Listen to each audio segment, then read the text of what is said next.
I saw this yesterday and I was going to watch it. There's something about it that caught my eye, and I figured that, you know what, I might as well take a look at this and, see where the content's at. Here we go. Europe is banning all gacha and MMOs. Let's find out. I covered an article from Games Industry on my other channel, where I post videos like this pretty regularly, actually, that confirmed there were a grand total of 18 countries that were backing a report calling for countries to regulate loot boxes in video games. I've actually, in like the time that I've spent trying to learn about this kind of stuff, I've been reading that report and a number of other reports as well. I'll have to show you guys what some of this stuff is.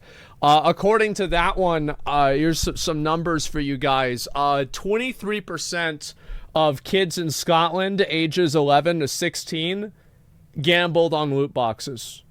23 fucking percent. And on top of that, over half of the top 100 grossing games on the Apple and Google Play Store had loot boxes on them. Yeah, only 23%. Yeah, basically, that's what it was. And then on top of that, inside of those, it was like 58 and 59% respectively on the Google Play Store and the Apple Play Store. 88 or 85% of them were marketed for ages 12 and over. Yeah, so they're marketed for kids. I've got the receipts, boys. Include gacha games like Genshin Impact, Punishing Great Raven, Azure Lane, Arknights, but more than that, non-gacha games like Overwatch, Apex Legends, League of Legends, or Lost Ark. This report, this decision by an overwhelming number of countries spells potential doom for the entire online gaming industry. Well, here's what's going to happen. Zervirus, thank you very much to the 10 gift the community subs. I appreciate that. Here's what's going to happen is that once enough countries ban it, it will cease being profitable to develop the game, to develop a game that works that way. That's what's going to happen. So, like, if it becomes so, if enough countries, like, you can't get money. It's like, imagine, I can't get money out of the US. I can't get money out of Canada. It's like, maybe you can still get China. Maybe you can still get, like, a couple of countries in Europe, right? Maybe Middle East. Other than that, you can't do it. It's no longer financially lucrative and viable to develop a game like that. That's what happens. In Europe. Quick shout out to our patrons over on Patreon. This allows you to directly support us if you're interested. Every patron will have their name appear at the beginning of every single YouTube video. And you'll be immortalized in the MMO genre forever.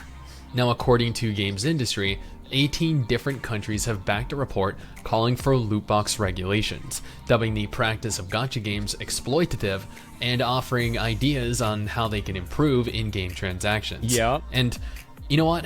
Alright, I'll be honest. Loot boxes, gacha systems, they're all incredibly exploitative. They prey on people's inability to control their urges. When Genshin Impact launched, Well, that's a really big factor, right? Is like, not only does it take advantage of like kids, but it's like, so you're not just farming out kids, you're also farming disabled people. You're farming the mentally ill. That's what you're doing. You're trying to get some money out of them, right? Get those, those disability checks. Hey, you pay your taxes and it goes to their disability checks, and the disability checks go into the game and the game money goes back to you. You call that the circle of life, right? That's what it is. Holy shit. Spent hundreds of dollars on stream and continued to waste hundreds of dollars every time a new waifu was released. This has a much worse effect on children, as they don't fully grasp the concept of gambling, and this leads to instances like this. Well, it's not that they don't fully grasp the concept, it's that they don't have enough contextual understanding of why it's bad. Like, that's the reason why. Dad receives $20,000 credit card bill after daughter's spending spree in Genshin Impact. Wow. Wow. That's pretty impressive. Where children That's just bad parenting? Yeah, I think it is. I think it is. But it's not just bad parenting, right? Like, for example, like, there are a lot of, like, let me give you an example.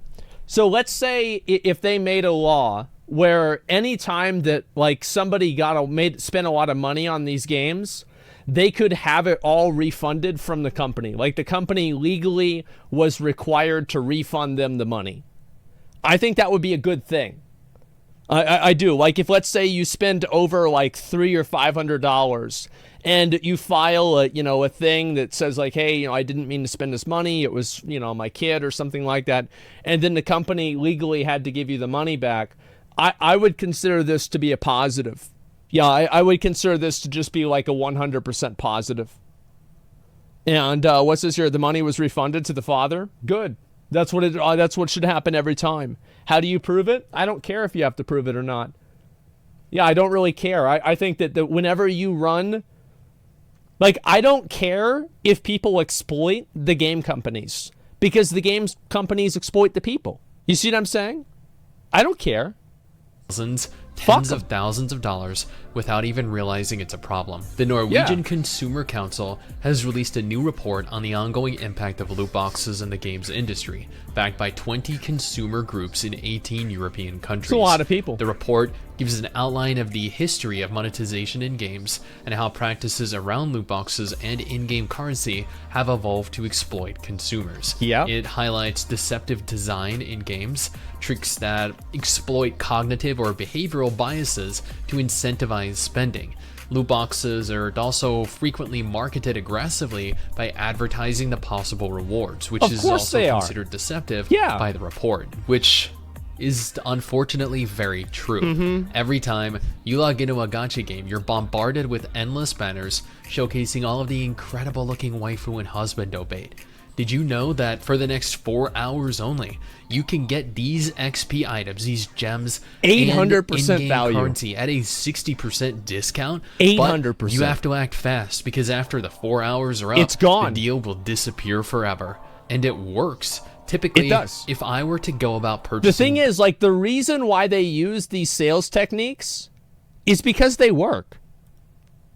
Those separately, it might cost me over $10. But with this, $4.99, it's only one time, right? And it isn't going to put me out of pocket. It's only once, guys. Oh, hold on, wait. There's actually an even bigger package that could save me even more money. You get double the XP items, double the gems, double the in-game currency. Yeah, you'd be losing money if you didn't buy the biggest package. You also get various different gear upgrades and a 4-star hero. It's just smart. And it's only $14.99. Yeah. Dude, this is actually a steal. Holy crap. And it what a great deal. Expires in 1 hour. This doesn't leave me very long to contemplate my options. No, you just buy it. And that right there is just a single example. One that I've seen happen all too frequently. 2 case studies of particularly predatory practices are also included in the document. It details how loot boxes are implemented in FIFA 22 and in Raid Shadow Legends, and the problems that it presents. And oh god, Raid Shadow Legends. Hi there, we do not sponsor. We cooperate only with those YouTubers who play our game and want to be our influencers. We do not pay money for it. Wait, what? Yeah, you do. Like, what are you talking about? Like, what was this a response to? What the fuck? The game that paid YouTubers and streamers thousands of dollars to fly out to events, then proceeded to claim that they've never sponsored any creators. What? You couldn't have made a better case for suspicious malpractice. And this is where things begin to get interesting. The report rounds up by listing several actions that the industry and its regulators can take to improve the landscape around loot boxes. This includes banning the aforementioned deceptive design, meaning either gacha games, games that implement any form of loot box, remove the feature entirely from their core, or cease distribution within their country. In essence, it's gone. Denoting all in-game purchases in real-world currency. That's a big one. That would be really fucking cool if they did that. They make it to where you have to do it with real-world currency. Where it's not like you can't have any gems or, relics or platinum coins or jewels or anything like that. You can only buy it with USD. Yeah, that would be massive. Explicitly stating exactly how much money X item or Y service will cost. not implementing loot boxes in games aimed at minors. This is more or less similar to the first fix by removing loot boxes from any games that are not aimed at adults specifically. More transparency around algorithms that determine the outcome of a purchase. This is never going to happen. More enforcement around consumer rights in games, and you know what, neither will this, because these companies bank off of abusing their players and taking significant advantage of them. Of course they do. It adds that if these remedies do not alleviate the issues, the industry should consider a ban of paid loot boxes in games altogether. Which would... Yeah, I think that's what has to happen. Because, like, what they're going to do is that, like, as soon as these regulations come out, this first round of regulations is just simply... It's like a cat and mouse game, right? Where what the ultimate reality of what's going to happen is that they will just be banned. Because as soon as they make it against the rules to do X or Y thing, then they're just going to try and do Z instead. Well, then you have to just like put a categorical ban against the whole thing. Who's enforcing it? The government is. Obviously. Who else could possibly enforce it? As you no doubt feared, mean the removal of every gacha game, every game that utilizes loot boxes or practices rewarding players with random items, currency, waifus, and husbandos outfits for real money. If these alterations to gacha design do not alleviate the issues present, then it will be solely up to the individual discretion of the company to decide if the European market is worth the removal of a core part of what has made the entire gaming scene adopt this business model. Additionally, the UK is calling for evidence on loot boxes ahead of reviewing whether or not loot boxes are the equivalent of gambling, and Australia also has a similar proposal to this pending currently as well. It's coming, boys. It's coming. Like, it's going to happen. It's going to be. The governments regulate a ton of markets every day. It's because people don't understand that. You know, like, they don't know about the regulations that do exist. So they just assume that, like, regulation means that, oh, like, the government is just going to, like, make it, like, really bad or something like that. There are a lot of regulations that happen for good reasons. And you are very, very happy that, that these regulations exist. Let me tell you that. Why should I suffer? Because stupid people can't control themselves? People questioning enforcement already being invaded by these game companies, by the way? Oh, yeah, of course. And so why should you have to suffer because of this? Number one, I don't really consider it suffering whenever people want to save you the money. And also, like, it's because it's bad. It's deliberately misleading. Like, why do you think they're hiring psychologists to get people addicted to the games? It's because they're doing it on purpose. They're doing it on purpose. They're trying to do this. Could lead to a catastrophic shift in game design and the potential ruin of many gacha games, including, once again, non-gacha games like Lost Ark or Overwatch or even League of Legends around the world. What do you guys think, though? Because realistically, is this... That's right. All they have to do is ban it in like a few of these major countries. Like, if they banned it in the US and the EU, these games would cease to exist. Because, like, they can't, like, the amount of money that they need to develop the games, they can't recoup that money anymore.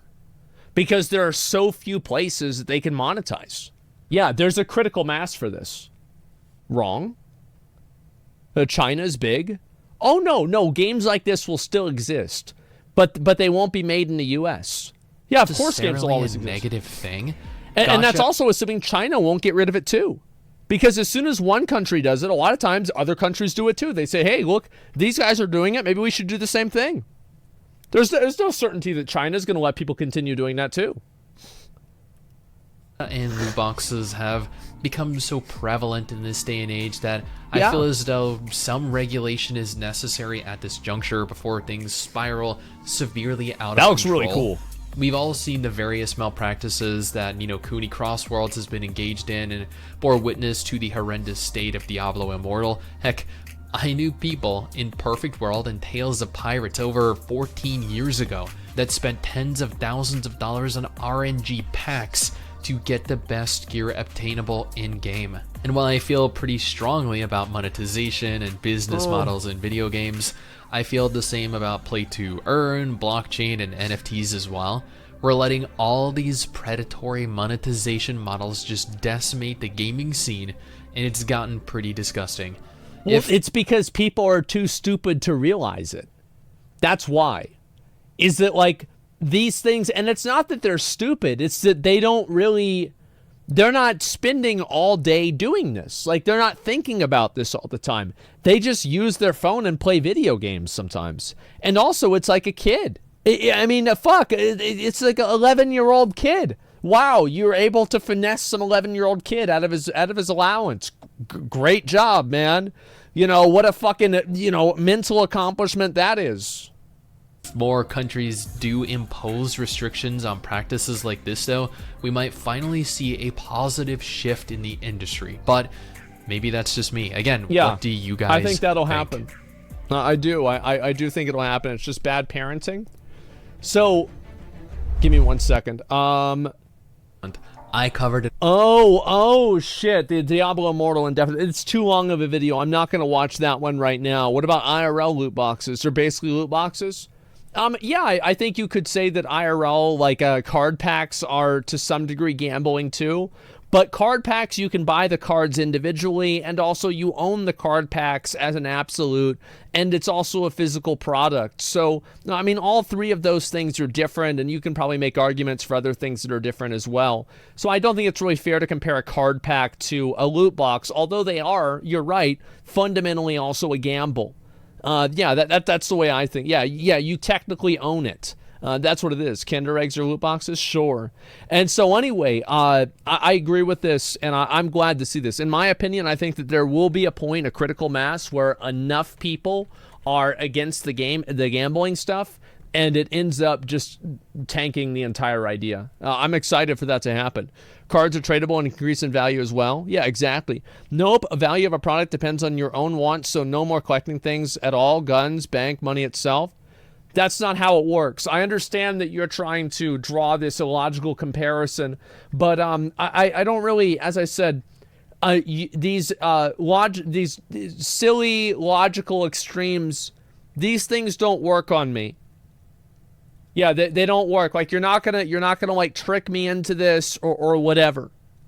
It's not gonna happen.